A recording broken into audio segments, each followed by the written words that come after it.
One morning, Gordon was in the yard taking on a large supply of coal.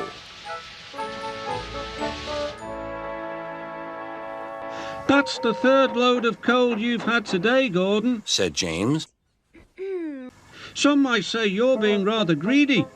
I'm an important engine, replied Gordon. Important engines need plenty of coal, but I doubt if you would understand that, James. James snorted and went about his work. Later, Gordon was taking on water from a standpipe because the water tower was under repair. I wouldn't drink too much of that water if I were you, Gordon. It might give you boiler ache. Pah, said Gordon. What's this? Educating Gordon Day? First James and now you, Duck. Big engines have big needs. Little engines are just... Don't say I didn't warn you, laughed Duck. Later, Gordon steamed into the yard at the big station.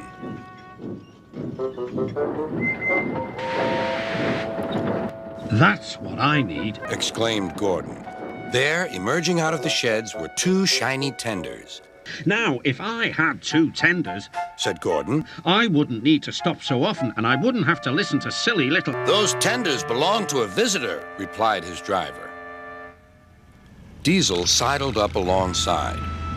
Everyone knows that tenders are a mark of distinction, but I'm afraid that no amount of tenders will save you in the end. We Diesels are taking over, and we don't need tenders to make us important, not even one.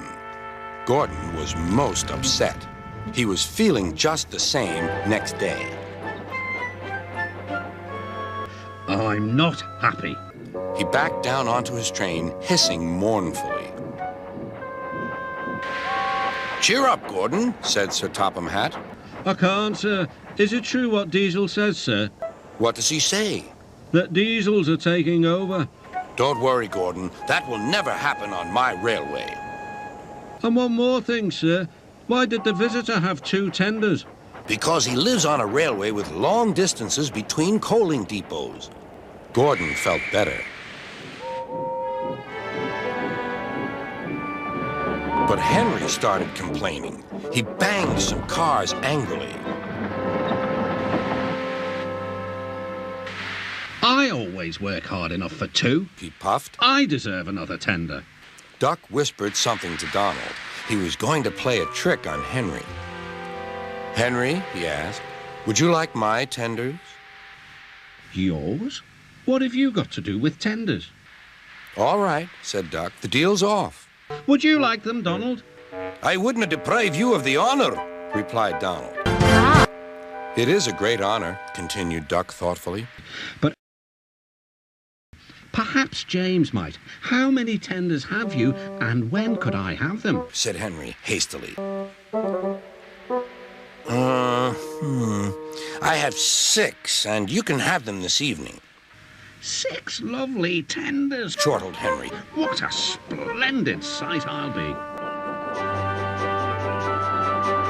Henry was excited all day. Do you think it'll be all right? He asked for the umpteenth time. Of course, said Duck.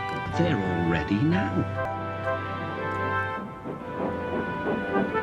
The other engines waited where they could each get a good view.